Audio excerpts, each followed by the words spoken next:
It was one of those laid-back afternoons in Philadelphia, the kind where the city felt alive but not rushed. The little cafe on the corner was doing its thing. The smell of coffee filled the air. People chatted over their mugs, and the barista was busy pulling shots of espresso. It wasn't fancy, just cozy, the kind of place where you could hide out for a bit. By the window, Barron Trump sat alone. He wasn't looking for attention. If anything, he was trying to avoid it. He had on a plain hoodie, jeans, and sneakers, nothing flashy. With his tall frame hunched over a book, he blended right in. Or at least, he thought he did. Barron had picked this spot because it felt normal, a rare thing for him. Being the son of a former president came with its own kind of baggage, constant eyes on you, everyone making assumptions. But here, in this little cafe, nobody seemed to care. People were too busy with their lattes or scrolling through their phones. For once, he felt like just another face in the crowd. He was flipping through a chapter, completely lost in his book, when a voice sliced through the buzz of the cafe. "You think you're better than the rest of us?" Barron looked up, startled. Conversations stopped. Heads turned. Standing a few feet away was a man, probably in his late 40s. His clothes looked a little worn, and his face had the kind of weathered look that came from hard times. His eyes were locked on Barron, his expression a mix of anger and frustration. The man's voice grew louder, his words trembling with a mix of frustration and anger. "You've had everything handed to you on a silver platter. Do you even know what it's like to struggle?" He wasn't just angry. He was brimming with resentment, his tone raw with unspoken pain. His clothes weren't shabby, but they carried the unmistakable marks of wear and long days. His face was weathered, the kind that spoke of battles fought far away from the cozy corner of a cafe. Barron didn't respond immediately. He froze, not out of fear, but because of the sheer unexpectedness of the confrontation. This wasn't what he'd come here for. He'd wanted quiet, a few moments to read, to feel like just another person in the crowd. The room held its collective breath. Patrons exchanged uneasy glances, unsure whether to intervene or simply pretend they weren't witnessing this. A couple near the counter whispered nervously, their eyes darting from Barron to the man. The barista hovered near the phone, one hand lingering inches from it, her indecision clear on her face. Barron took a deep breath and closed his book. Slowly, carefully, he set it down on the table. When he looked up, his expression was calm, his voice steady. "Sir," he said, "I'm not sure what's upset you, but maybe we can talk about it." The man scoffed, his laugh harsh and bitter. "Talk? What could you possibly have to say to me? You don't know anything about my life." The cafe was dead silent now. Every eye was on them. Barron didn't flinch. He didn't fight back or get defensive. Instead, he leaned back in his chair, his body language open and non-threatening.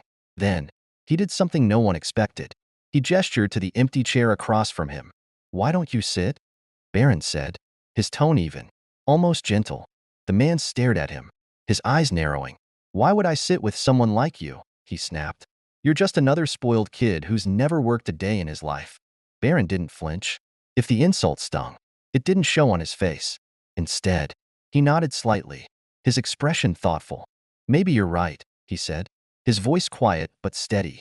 The simplicity of his response caught everyone off guard, especially the man standing in front of him. A flicker of confusion crossed the man's face, but he covered it quickly with another wave of anger. "What's that supposed to mean? You think admitting it makes you better than me?" Barron leaned back slightly, resting his hands on the edge of the table. "No," he replied, meeting the man's glare without blinking. "I'm not trying to be better than you. I'm just saying you might be right. I haven't lived your life. I don't know what it's like to be in your shoes." The man's eyebrows furrowed, his lips pressing into a thin line. For a moment, he seemed thrown off balance, as though he'd been expecting a fight and didn't know what to do without one. "But," Barron continued, his voice even softer now, "if you sit down and tell me about it, maybe I'll understand a little better. And maybe you'll feel better too." The cafe seemed to hold its breath. Every pair of eyes was locked on the scene unfolding by the window. The barista had stopped mid-step, holding a tray of cups like she was frozen in time. A couple at a nearby table exchanged nervous glances but said nothing. The man hesitated, his fists still clenched tightly at his sides. For a split second, something flickered in his eyes. Hesitation? Curiosity? Or maybe just exhaustion? But then the scowl returned. He pointed a finger at Barron, his voice rising again. "You think I owe you my story?" he spat. "You think pouring my heart out to some kid's gonna fix anything?" Huh, is that what this is about? Making you feel better about yourself? Barron shook his head, slow and deliberate. No, he said simply. You don't owe me anything. I just think everyone's story deserves to be heard, including yours. The words hung in the air, simple and unpolished but undeniably sincere. The man didn't move right away. His jaw tightened, his shoulders still tense as though he was deciding whether to lash out again or walk away. The cafe felt like it was holding its collective breath, the weight of the silence almost unbearable. Finally, after what felt like an eternity, the man took a step forward. His movements were sharp and jerky, like he was doing it against his better judgment. He grabbed the back of the empty chair across from Barron and dragged it out with a loud scrape that echoed through the quiet room. With a heavy sigh, he dropped into the seat, his arms crossed over his chest like a barrier. He stared at Barron, his eyes hard and suspicious, as though daring him to say something smug or condescending. Barron didn't take the bait. He leaned forward slightly, resting his forearms on the table, his posture relaxed but attentive. Go ahead, Barron said, his tone patient. I'm listening. For a moment, the man just sat there, glaring at him like he was trying to decide whether or not to actually go through with it. Then, slowly, the tension in his shoulders seemed to ease just a little. He leaned back in his chair, letting out a deep breath that sounded more like a growl. Fine, he muttered, his voice laced with bitterness. You want to know about the real world? I'll tell you, but don't expect some happy ending. Barron didn't flinch. He didn't interrupt or push back. He just nodded once, his expression open and earnest. I'm not expecting anything, he said softly. Just your story. The man took a deep, shaky breath, his tough demeanor faltering as the weight of his story began to spill out. You look at me and see someone angry for no reason, he started, his voice laced with bitterness. But you don't know what it's like to lose everything. His words carried the pain of countless sleepless nights, and as he spoke, the room seemed to shrink, drawing everyone closer to his raw vulnerability. I had a good life once, he continued, his gaze fixed on the table as though reliving the memories. A steady job at the factory, a family that meant everything to me, and the hope that I was building something worthwhile. He paused, his jaw tightening as emotion bubbled to the surface. Then, one day, it was all gone. The factory shut down. Just like that. Hundreds of us out on the street with nothing but empty promises that they'd help us relocate. His voice cracked slightly, and he quickly cleared his throat, as though trying to hold onto the last shreds of his pride. The cafe was eerily silent, the faint hiss of the espresso machine the only sound. The man's voice grew quieter, but no less intense as he went on. I tried everything I could, odd jobs, anything to keep food on the table, but it wasn't enough. My wife, she couldn't take it anymore. She left, took the kids with her, said she didn't want to live like this. And honestly, he hesitated, his voice breaking. I couldn't blame her. A few patrons shifted uncomfortably in their seats, their earlier curiosity replaced by a deep sense of empathy. The man glanced around the room, his eyes glistening.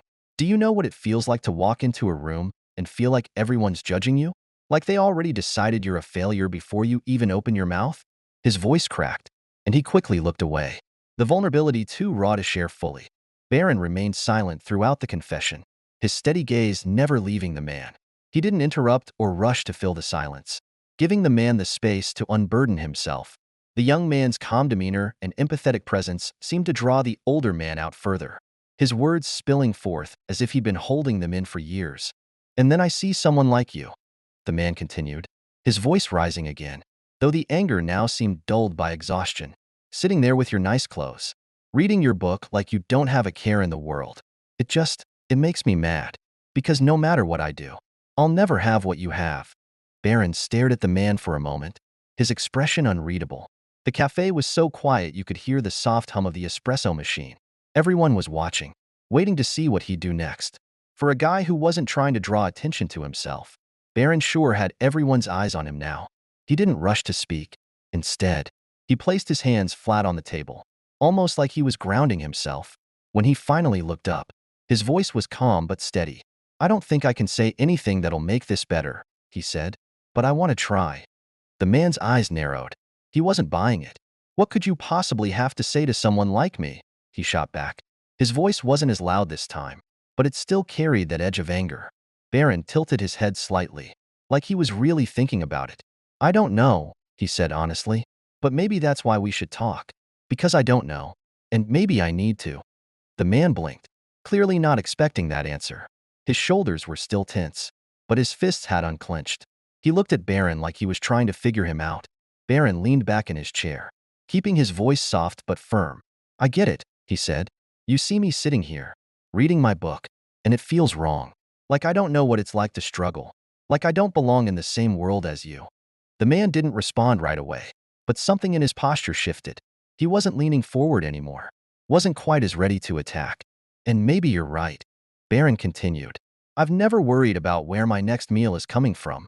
I've never had to work 3 jobs just to keep the lights on. So no, I don't know what that feels like.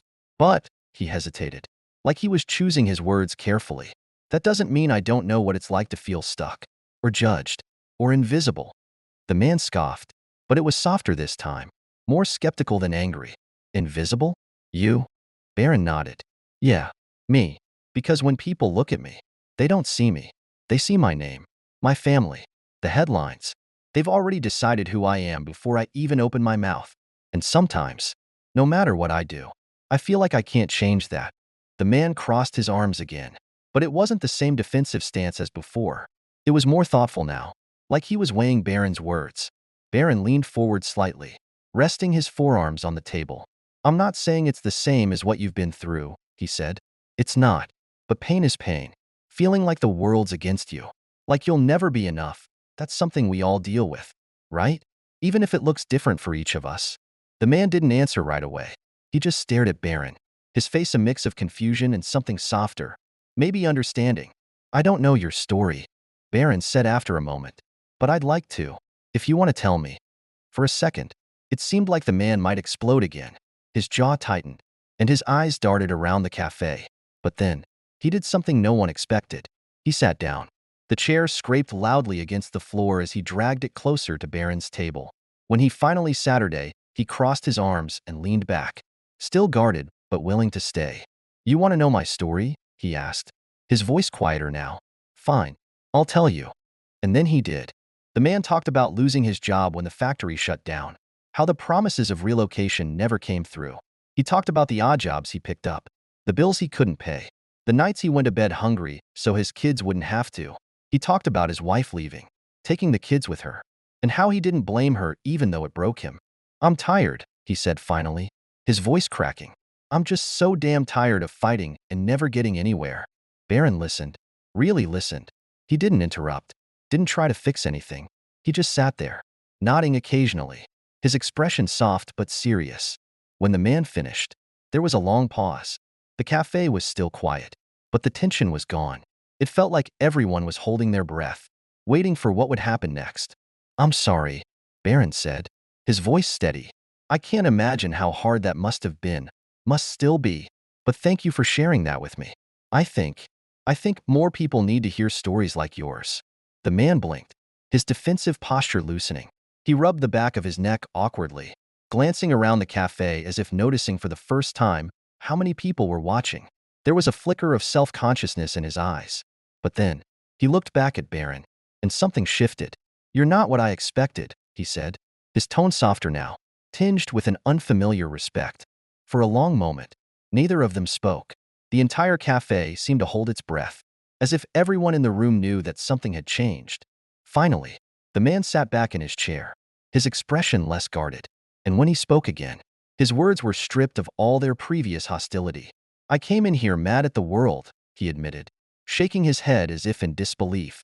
Mad at people like you, who I thought had it all handed to them. But maybe I've been carrying that anger too long. Maybe it's not about you at all. Barron didn't rush to respond. He simply let the man's words sink in, nodding slowly. When he finally spoke, his voice was steady and calm. I think it's easy to blame people we don't know. It's harder to face what's really hurting us. But you did that today, and I respect that. The man met Barron's gaze.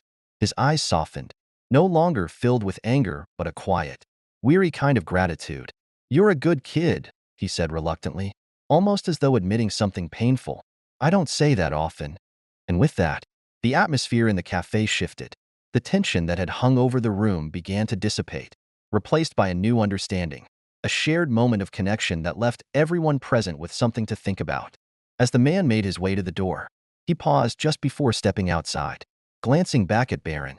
"Thank you," he said quietly, and then he was gone. The cafe, once again, began to hum with activity, but there was something different in the air. A subtle shift had occurred, a ripple effect of kindness and understanding that lingered long after the man had left.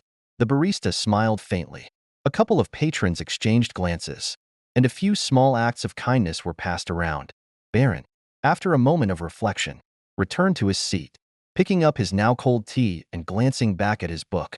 But before he could retreat fully into his solitude, a woman from a nearby table approached him, her eyes warm with appreciation. "You know," she said softly, "what you did back there was remarkable. You didn't have to listen to him, but you did. And I think you reminded all of us that sometimes. Kindness is all it takes to turn things around." Barron smiled, humbled by her words. "Thank you," he said quietly. "I think we all just want to be heard." As the woman returned to her seat, the cafe seemed to breathe easier.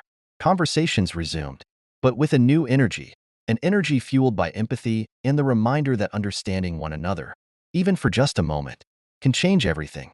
Barron finished his tea and left the cafe with a thought lingering in his mind.